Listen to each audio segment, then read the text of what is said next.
It probably popped up on everybody's screen, a little thing saying we're recording, just say Yep. okay. The recording is just for people who missed it today or whatever. So welcome everyone. I don't know if anybody can see me. I am Kate Elliott. I'm the Executive Director of the Autism Society, and welcome to the Lunch and Learn series. We just try and get information that people need out. And so we are super excited today to be joined by Betty and Nellie from VR. They're here to tell us all about their services and how to utilize them and all that they can do for you. So thank you guys so much, and I'll let you guys take it away. Okay, thank you so much, Kate. We really appreciate being able to be here and talk with folks who may have the need for our services. So Kate is going to be our Vanna. I will just say that I've been with DES for almost 37 years, and the last 24 have been with vocational rehabilitation, serving youth with disabilities. So those 14 to 22-year-old folks. And then my partner, Nellie, can introduce herself. Yeah, thank you, Betty, and thank you, Kay, for inviting us to be here and share the process of how to apply to VR.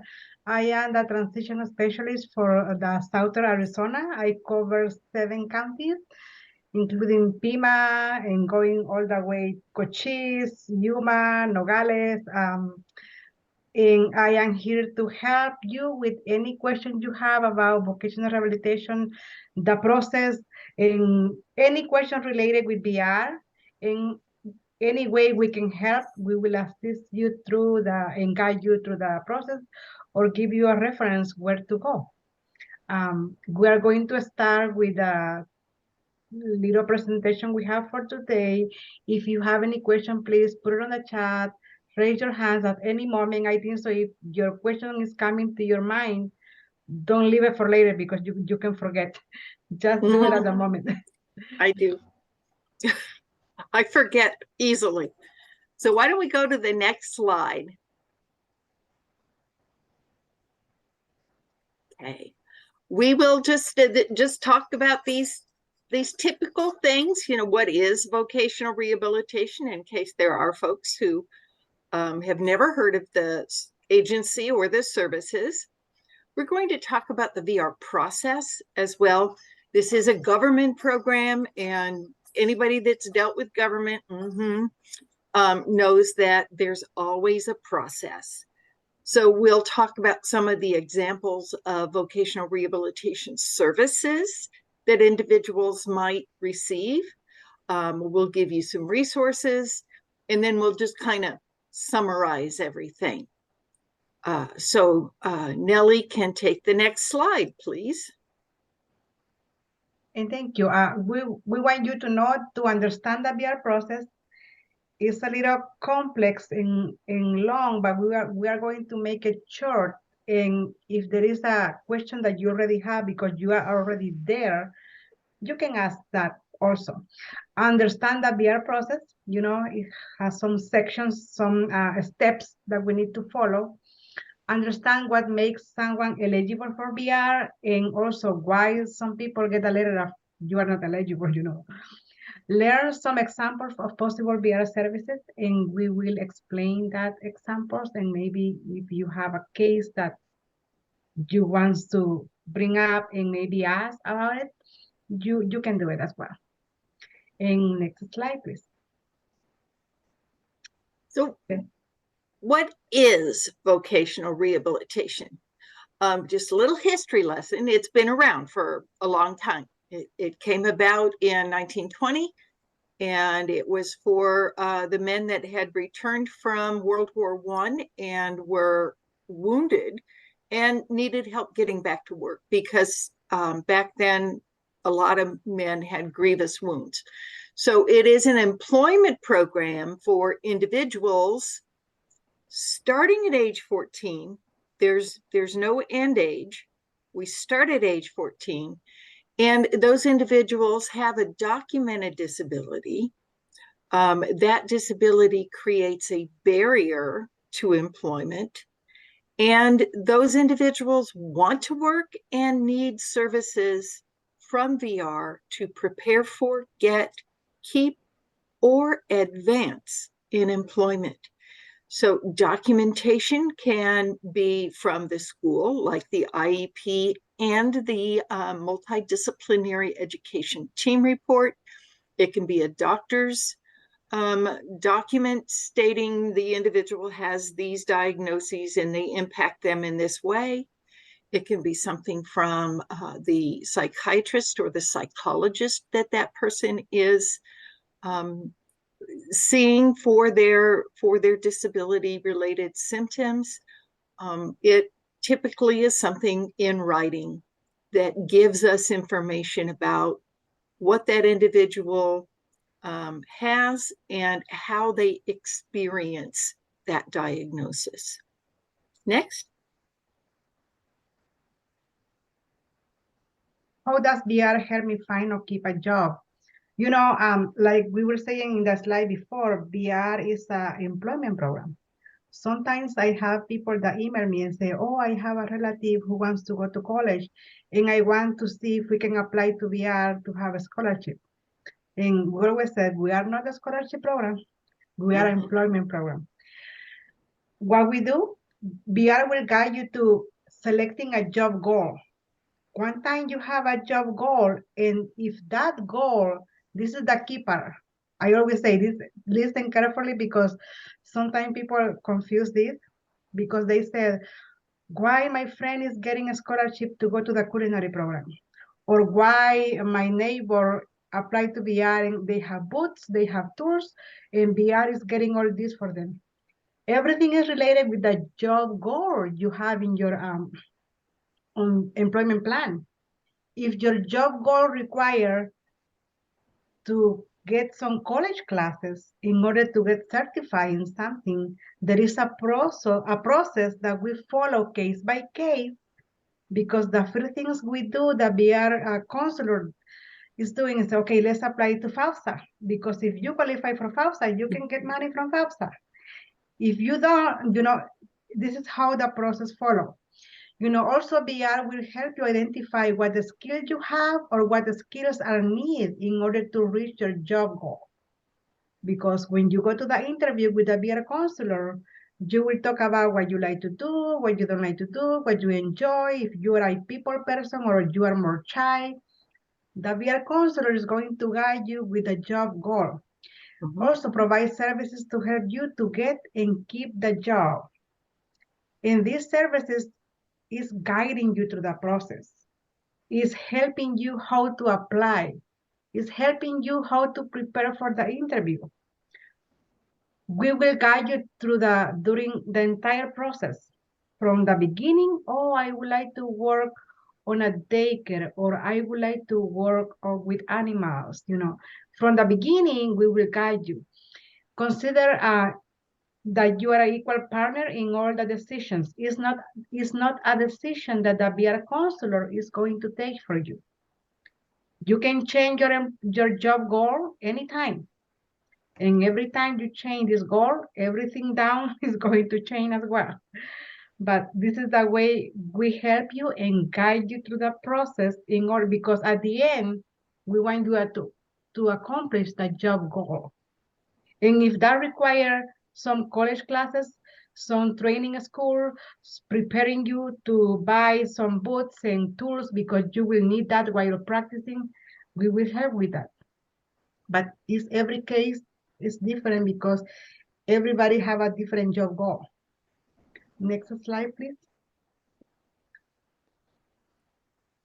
During the intake appointment that you'll have with a VR counselor, and that's where you actually sign the application, you're going to have a conversation about how whatever that diagnosis you might have or your child might have, how it impacts you in the way you function in the 7 major life areas that are listed here. The person has to be willing to talk about what they find challenging in these areas that comes from their diagnosis, whatever that is.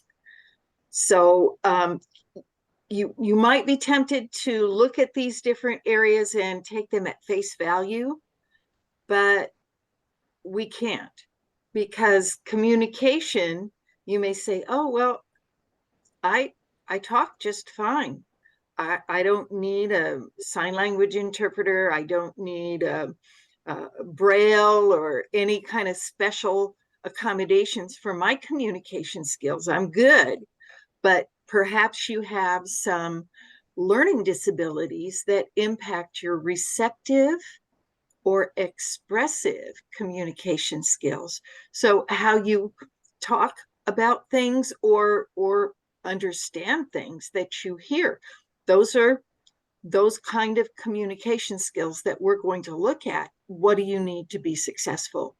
So mobility isn't just about, do you need a wheelchair or a walker to get around? It also has to do with, can you navigate your community successfully, or do you need assistance? Maybe it's bus training, learning how to successfully learn to use the public transportation system, not get lost, know how to deal with a crisis if you do get lost, know how that works. That's really important. It's really important that you know how to get around your community if you're going to work, because that will be one of the things that you will be expected to do, is get to work. Interpersonal skills is pretty well self-explanatory, how you interact with other people and what do you need to be successful. Particularly individuals on the autism spectrum may have some challenges in working with other people. So what kind of coping skills, what kinds of hacks, in today's language, might you need to get better with those skills? Self-care is taking care of yourself, making sure that you have the right personal hygiene, the right clothing that's in the right condition for work, that you know how to prepare a lunch if you need to take a lunch with you to work, or how to order something and pay for it on the job. These are all things that all of us need to master. And sometimes the things that we have as diagnoses might impact how we learn how to do those things, or we might need some extra special instruction in that. Self-direction has to do with being able to organize your time, manage your time, organize your activities, make goals for yourself and follow through on those goals. And those are all skills all of us need to be successful in the workplace. With the respect to work skills, that typically refers to what kind of training do you need to successfully learn those work skills. If you have learning disabilities, do you need some kind of specialized instruction that speaks to your learning style so that you can be successful in learning the skills that you need to have to be successful in that job goal? Work tolerance has to do with perhaps stamina in terms of your physical, your mental, your emotional stamina on the job. Some different disabilities may impact that stamina, as well as some of the medications that an individual might take would impact that stamina and require that they have more frequent breaks, or only work part-time, or work indoors as opposed to outdoors in the heat or in the elements, or perhaps have a certain kind of environment, if they have environmental factors that will cause them issues.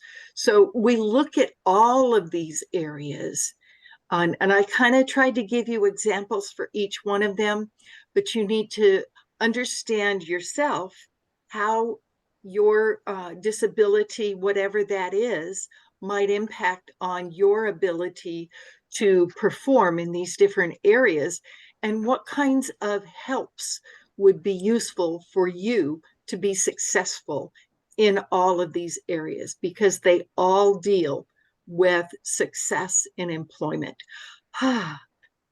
Any questions there?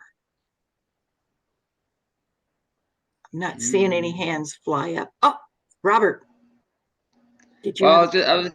I was just thinking about the idea of the interpersonal skills. That's the one kind of like sticks out to me, and there are a lot of factors and a lot of different personalities that you would interact with throughout your day, and so how to tailor those to those various personalities, those various job levels, in order to communicate well, and in particular get instruction. Right. And we do have a service that kind of can be specialized to address those things. One of those services called rehabilitation instruction services. Okay. And one of the ways we use that is to help individuals who may need to develop some coping skills for dealing with different people, learning how to maintain self-regulation so they don't get upset and maybe have a meltdown when they come across someone who pushes their buttons, because Yeah. we know how that happens. We Yeah, they also, exist. yes, exactly. We also have psychological counseling services that can be provided to help an individual develop those coping skills specific to their individual needs. So there's lots of different ways to deal with learning those interpersonal skills. And it could be that you just need someone to help you deal with an individual in your specific workplace that's pushing your buttons all the time. And Yeah. how do I diffuse that and make it so that I'm not on the verge of a meltdown all the time? Yeah, because I've experienced a couple of meltdowns over my 5-year job now, and so I'm wanting to minimize those and see how I don't know if I need to step away or just whatever, just have be where I don't cast a negative shadow on myself because of how I speak to a particular person, or if I have a meltdown in public. Yeah. And, at the end of the presentation, you'll have our contact information. And both of us are always willing to take questions and help you find those resources.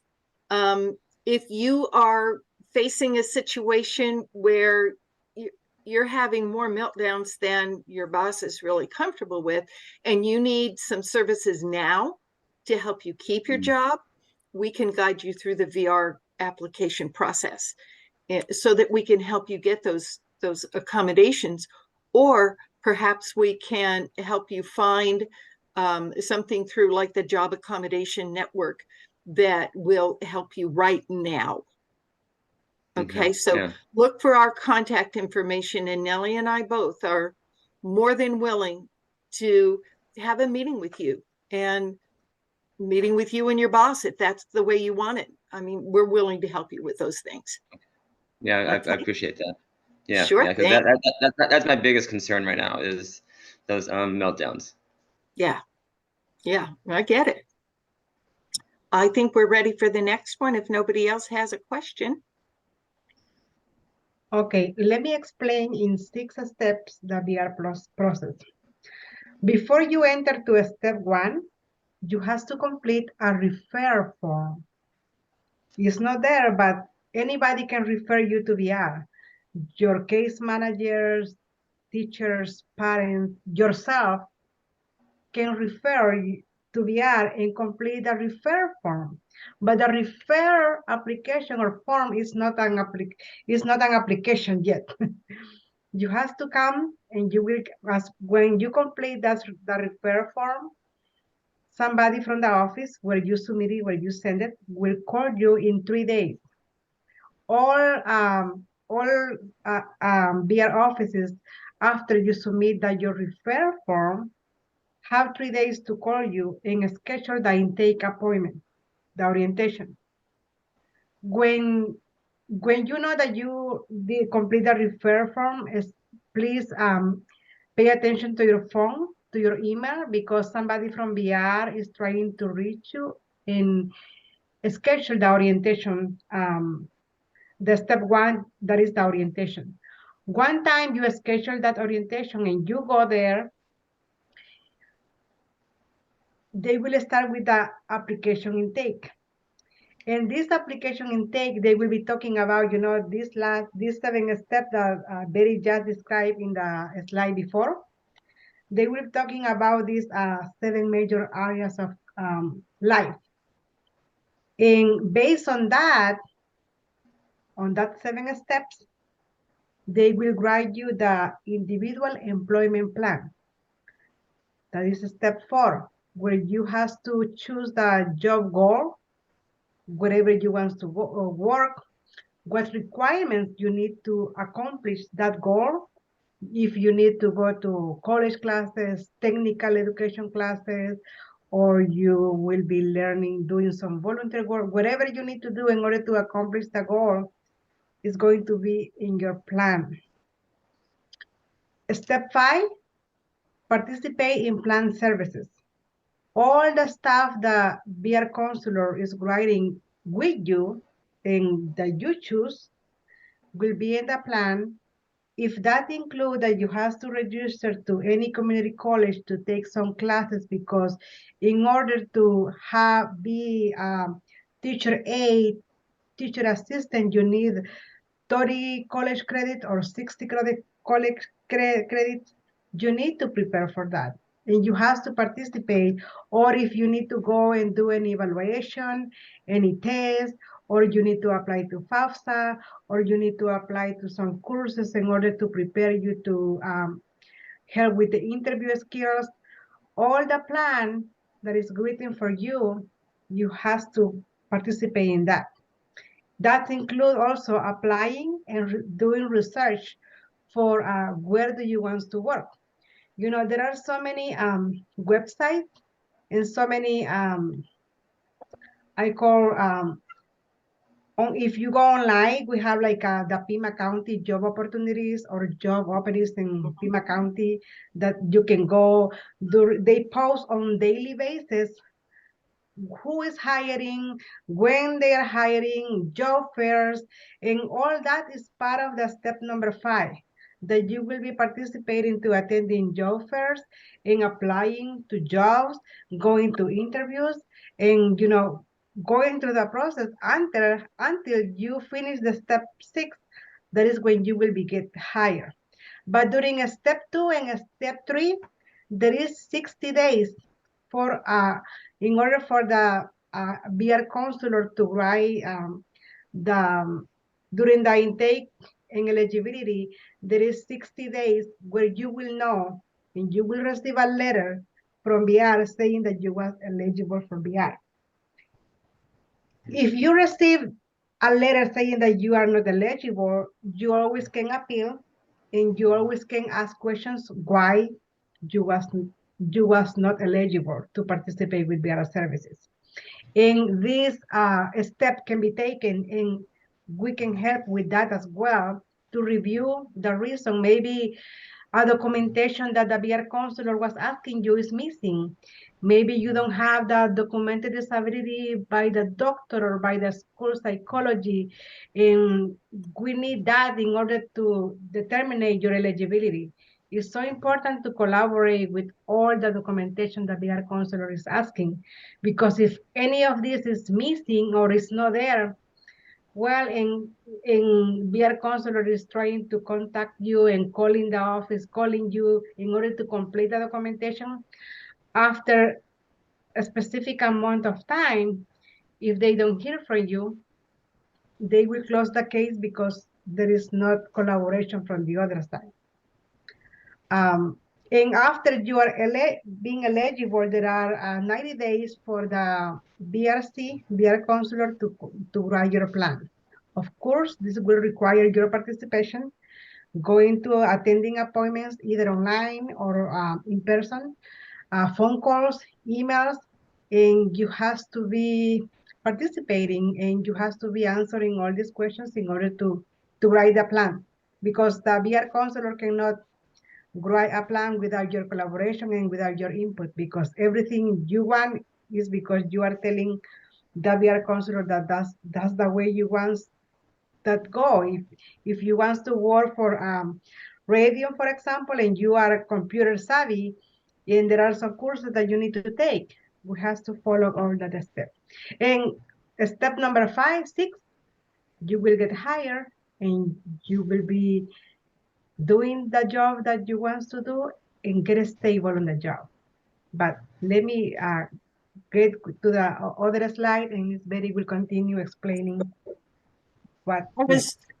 I was just going to mention that during the application and intake meeting, the counselor will ask questions about your education history, your work history. They want the basic information, your demographic information, where you live, your phone number, that kind of stuff.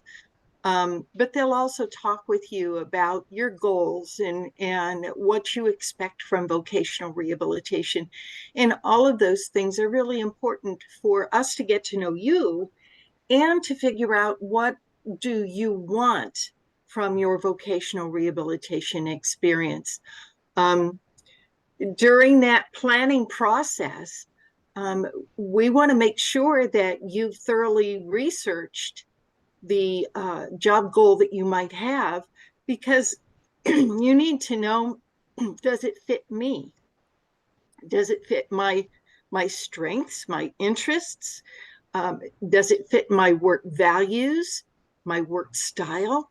We want to look at all of those different aspects of you and help you get to know yourself, so that when you say, yes, I want to do this, you know it's a good fit for you personally, given the things you do well, as well as the things maybe that you don't do so well, because that's important to know. So I did put a document link in the chat that is a career exploration guide, and it has lots of information with websites where you can explore yourself, explore different careers, and get all of those different pieces of information that will help you make an educated decision about what you want to do with your life career-wise. So this also talks about those questions that we ask, and I kind of covered all of that. We want you to be able to tell us, what barriers do you think your diagnosis, whatever it is, whether it's autism or learning disabilities or type 1 diabetes or whatever, what do you think your disability presents that makes it hard for you to prepare for, get, or keep employment, or even advance in employment? Because those are all things that we're concerned with helping you to do. And like you said, Robert, you struggle with some meltdowns that may be impeding you in advancing in your employment. And it's important that you be able to develop those coping strategies so that you can shine in your employer's eyes and you can feel more comfortable.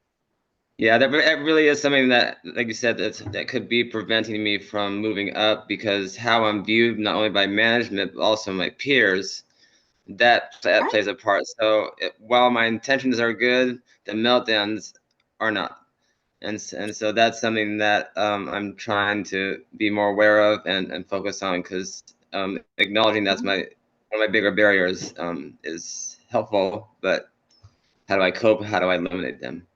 Right. And there's always a hack. There's always something that can help you manage those situations and also help you, and I don't know if you've done this, but also help you explain to your employer, this is what's going on here. And it's not that I mean to do this, but this is one of the things that is a result of my autism, or in my case, is a result of my diabetes. This may be something that occurs for me and makes me look kind of strange, but it's easily explained. And this is how it, this is how I cope with it. This is what I need to do. So that's always important. For sure.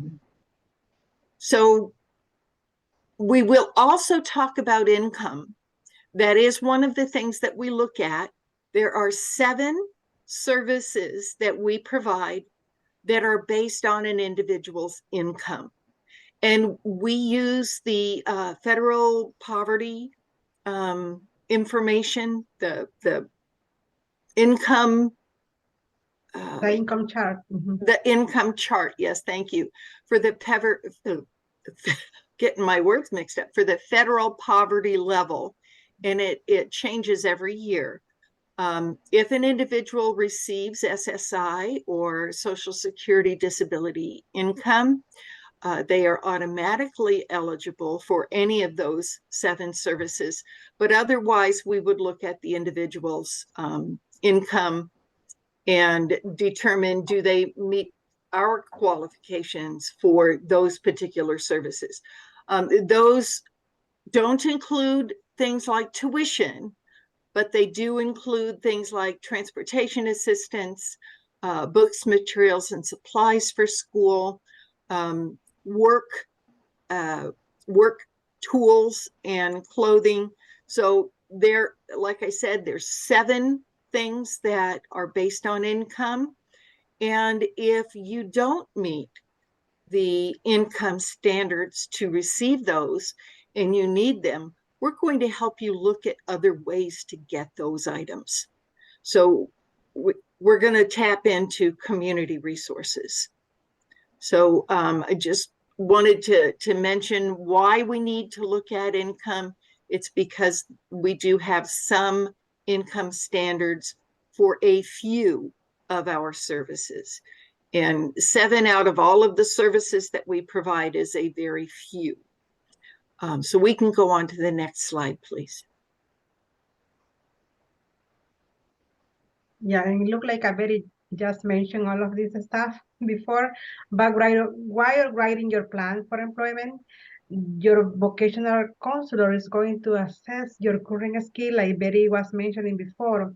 For example, if you would like to work in a warehouse, but you don't tolerate noise, for example, especially when you are in a recycling warehouse. I remember going to this warehouse where they recycle the soda cans, plastic. Oh, this noise. I was there for 45 minutes and I was not able to handle the noise. Stuff like that, you have to talk with your VR counselor, why you are able to tolerate, why you don't like, are you a morning person or late afternoon, you prefer a late shift than morning shift. All this kind of stuff you need to really talk and express. It doesn't mean, oh, you are not able to do this. It's not that. It's because the more you express what you like and don't like, the better the VR counselor will accommodate and look and work in this job goal that you have. Learn about trends and the skills the skills that you will need to be placed in that work. Also, decide on your career goal. That's so important, because from there is where everything, all the accommodations and all the planning will occur. We'll write it down and decide what do you need in order to reach that goal. Identify the steps and activities needed to reach your goal. On that steps, there is a lot of steps to consider depending on your job goal. Because, for example, you don't need any steps or complete something. If you would like to work for Walmart, bagging or accommodating staff, you don't need any college preparation. You don't need any certification. You don't need CPR. You don't need first aid. You just need to be people person, and you can go to Walmart and bag and say hi to the people and help, with the bagging or accommodating staff. But also, if you are not a people person, you should say, you know what, I would like to work for Walmart, but I want to be in the back, helping where I don't interact with the public. All the stuff is so important for you to express. Nothing wrong with that. This is the way, the more you express the ones and the stuff that you don't like, the better your plan will be and will be specific for you. Write the plan, identify the steps, activities, and services needed to reach your career goal. If you need to take a training in how to ride a bus, because maybe you need to ride the bus in order to go to work and come back, if you need a training on that, we will help you with that. Maybe you don't need to ride a bus. Maybe you need a bicycle because Walmart is in your neighborhood and you need a bicycle. We can help you with all this stuff. The only thing is you need to, the more you said about your goal and the stuff that you're able to do and not to do, the better we can help. Mm-hmm. Any questions so far? No? Okay, let's move on to the next slide. We do have counselors who work with individuals with some pretty specific disabilities. So it mentions folks maybe who have a visual impairment, folks who have hearing loss, folks who may have sustained a brain or spinal cord injury, someone with a mental health diagnosis, or someone with a developmental disability.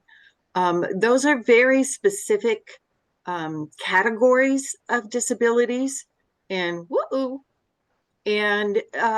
we have individuals, counselors, who work specifically with those populations and have specialized in serving individuals with those disabilities. And particularly for the sensory disabilities, there's lots of nuances that those counselors need to be aware of so that they can identify all of the areas that need to be addressed in an individual's plan, all of the services they might need, all of the coping skills they might need to develop, or the other skills aside from work skills that that individual might need to develop so that they can work effectively with whatever their disability is. We have these counselors, and the only one that really requires that individuals come to them first are our counselors for deaf and hard of hearing. They want a person with hearing loss to start with them so that they can assess their needs related to hearing and make sure all of those needs are taken care of. And then if the individual wants to work with a different kind of a counselor, they can do that with that counselor consulting with those counselors for deaf and hard of hearing. So just wanted to make sure that you knew that we had individuals who specialize in working with individuals with these different disabilities, because sometimes an individual might have more than one condition. Imagine that. And may need someone who knows that other diagnosis well so that we can consider all of those different aspects. So let's go on to the next. Community-based services. When individuals should be aware, the client should be aware that there are different avenues to receive employment services. If here in Arizona, we have Arizona Job, AC Job is a website that you can go and inclusive, you can look for areas the area where you live, and you can also write if you wanna work in a like a bakery, or you wanna work in the pet shop. You can narrow your looking in the website will throw you the places in your area that are looking for a job in that specific location in job that you are looking for. There are another examples from providers. Arizona Work is huge. We partner with Arizona Work, in every county, I think, so have an Arizona Work office. At You least can one. go there, at least one. You can go to that office. They can help you writing the resume. They can help you practicing the interview skills, mock interviews. They can help you how to prepare for that interview, because there are some basic questions that most of the employers do when they interview people. They can give you that questions and you can practice that. Also, job connection centers. I think so that there are similar to Arizona Work, or they are partnered with Arizona Work. My career advisor.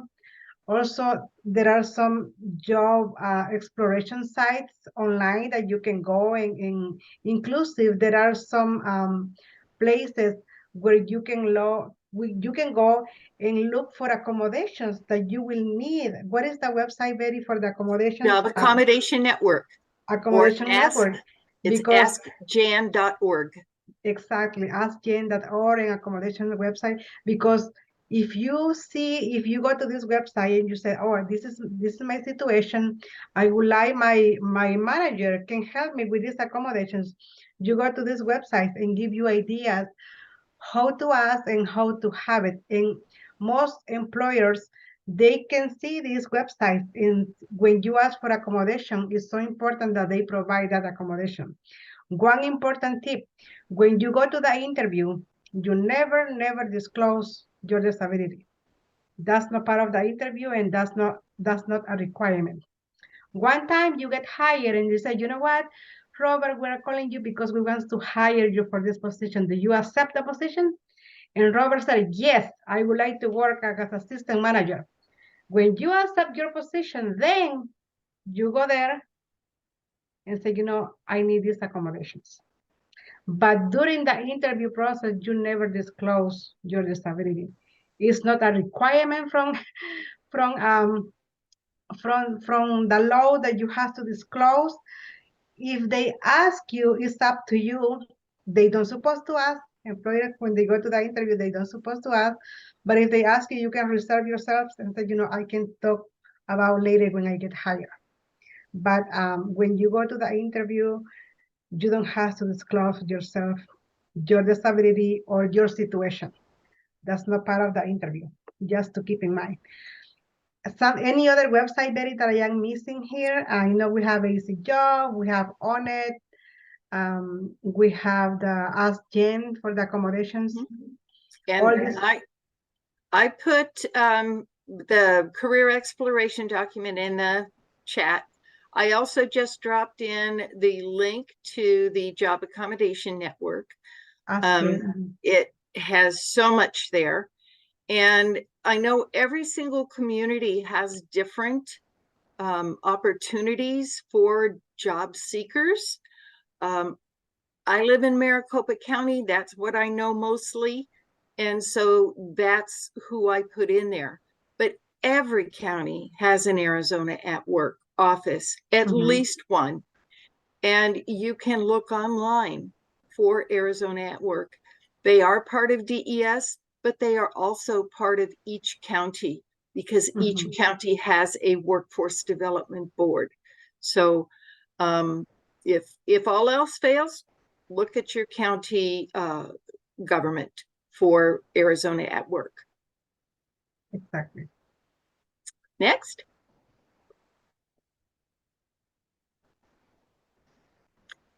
This just lists a few of those possible services that we provide. And it's really important to know what's possible. If you need work readiness because you've never worked before, You might not know what an employer expects of an employee. You might not know the proper interaction to have on the job, or what kind of jokes you can tell or not tell on the job. You may need those soft skills, as well as just learning how to look for a job. That's what we call work readiness activities. I think I've explained the adjustment to disability.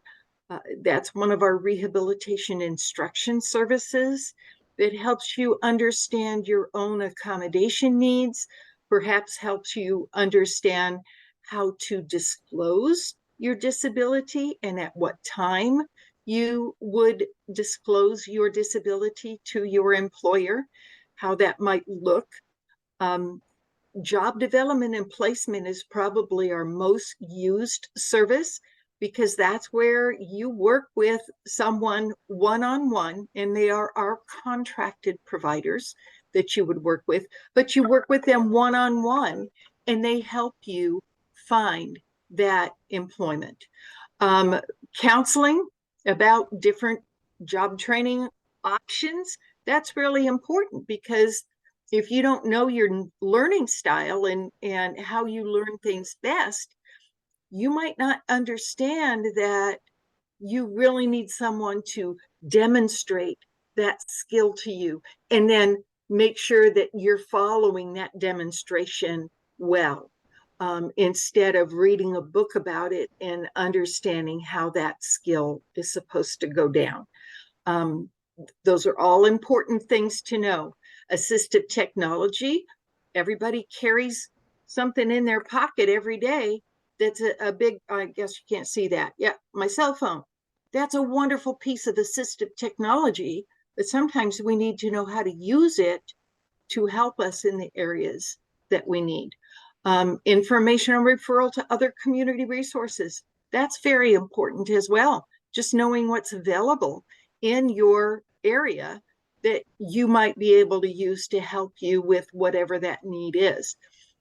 Everyone gets vocational counseling and guidance, because that's what the VR counselor does. And then pre-employment transition services are a special service that an individual does not have to be a VR client to receive, but there are requirements. So Nellie's going to talk to us about the requirements for pre-employment transition services. Yeah, these services are required by the Workforce Innovation and Opportunity Act, we all know as the WIOA, and these are able for all students between 14 and 22 years of age. If you are 23, you don't qualify. If you are 13, you don't qualify. And in order to qualify for these services, pre-employment, you have to be in a school. And this can be public high school, charter, homeschool, virtual school, college education, or vocational training. As soon you are between 14 and 22 years of age, you can get pre-employment transition services that have 5 workshops that are so important for you to learn and prepare while you are in high school, that when you finish high school, oh my goodness, you will have a lot of tools under your shoulder that you will be ready and packed with all this information. But also, you have to be in a school, either college, as soon you are between that ages, and you don't have to be VR eligible in order to apply for these services. That means you don't have to go through the process, apply, intake, go through all the process and be eligible in order to have, no. Anybody can have it as soon as you sign for these services today. Between 3 days, somebody will be contacting you to start the workshops. It's quickly, it's fast, and these are basic knowledge that you need to know in order to prepare to enter the job, the workforce. Next slide, please, and Betty will explain this. So, and just to clarify, these are for students with disabilities in between those ages of 14 and 22. Just want to make that very clear. So there are general workshops in the 5 topics that you see there that are at least 2 hours in duration. We have a total of 20 contracted providers throughout the state. Some of them serve all counties, others serve only certain counties. But you, the individual, select the provider that you wish to use, and you can get the workshop of your choice, or all 5 if that's what you need or desire.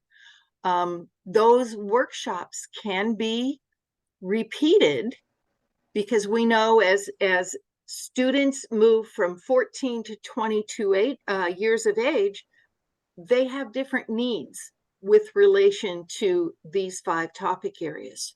So as long as that student needs a different subtopic under that workshop area, they can get another pre-employment transition workshop.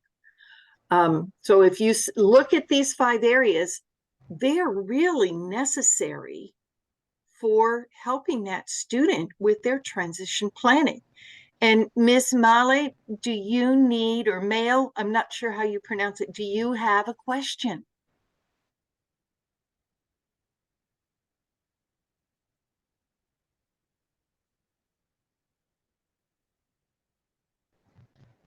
You trying to, there we go.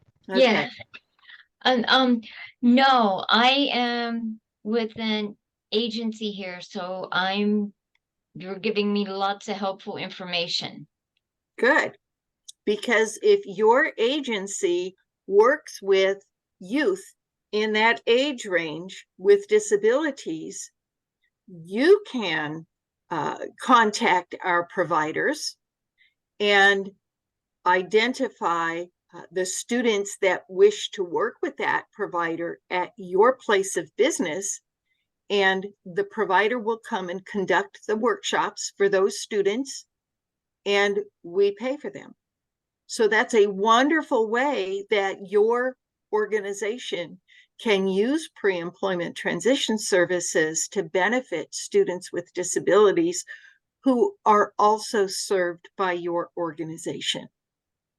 And if you want to ask more questions later, we would be glad to have a meeting specifically with you and your organization to tell you how that's done, how to work that out.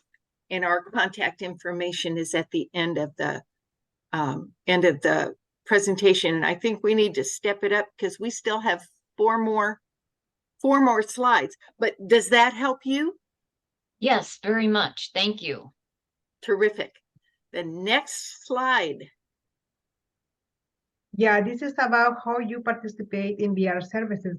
In order for us to write your individual plan for employment, there are some challenges that you, with your disability, and we will help you to prepare for that work. But for example, thing you have to keep in mind for employment, work is the focus for applying to VR program. It's not about, oh, I am applying to VR because I want a scholarship to go to college and grab these courses. No, it's because your job, your goal require some college classes. Tell your VR counselor when you are ready to start looking for a work or when you want to obtain a job. It's so important to communicate with your VR counselor that who is the person who will be writing your plan for employment. Commitment. We were talking about participation. You have to be checking emails, phone calls, and you have to participate through the entire plan because the VR counselor cannot write a plan by herself without you. You are the main person who has to be there and make your own decisions about the job goal that you want to have. Appointments, keeping appointment is important. If you are not able for X, Y reason, call the VR counselor, call the office and reschedule. Communication is important. We understand life go quickly, so many things to do, to plan for, but just calling is going to make the difference. And that way you will prevent from the counselor saying, you know, we called several times to Johnny and he never answered back. What is going on? And after a specific amount of days, if you don't respond, they will have to close the case because no communication at all. Appointments, keeping appointments is important. Contact VR if you cannot keep an appointment, like I was saying before. If you can reschedule it, that will be the best way to do it. Communication, contact your VR counselor at least once a month, more if needed, especially if you have any question or if you are confused with something or you are doing something that you don't know if it's right or not. Call, email is so important. Next slide, please. So we don't keep your case open forever. This is a short-term project, but short-term really depends on the services that you need and what your goal is. So it's very individual. Once you have attained stability on your job, and this is the goal job that you have in your plan, stability means you don't need VR services to keep your job. You've completed all of those. You're good to go. You know your duties. You know how to deal with problems. You had what you need from VR. Now we can set a clock for 90 days. And at the end of those 90 days, we can close your case. That doesn't mean that if you have a crisis during the 90 days, you can't call your VR counselor and say, hey, wait a minute, I'm really having trouble here. I need XYZ, or let's, see what you can do to help me through this. We look at always being able to set the clock back again. But we'll close your case, but that doesn't mean it's going to stay closed. If you need our help later because you've lost your job and you're struggling to get a new one, or you need to advance in employment, but your employer says you have to have this certification, but we're not going to pay for it. You have to pay for it on your own, and you need some help there. You can come back to us.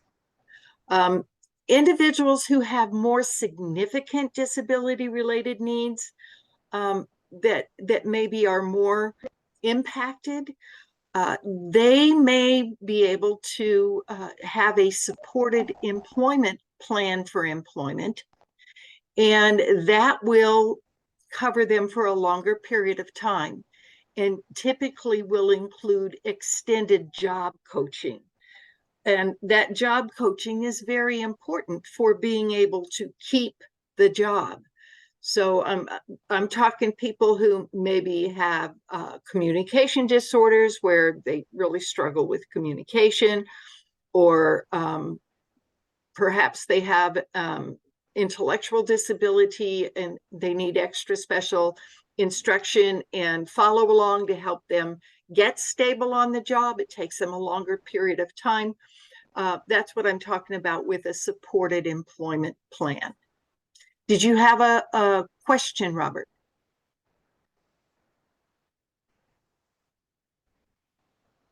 He's frozen, I guess. I think he's frozen. Yeah. Just step outside, you'll thaw. Yeah, I have a lot of difficulties. Yeah. Okay. If you had a question, we did not hear it. So you may wish to put it in the chat. Let's go on to the next slide. We're almost done. Yeah, we're wrapping up.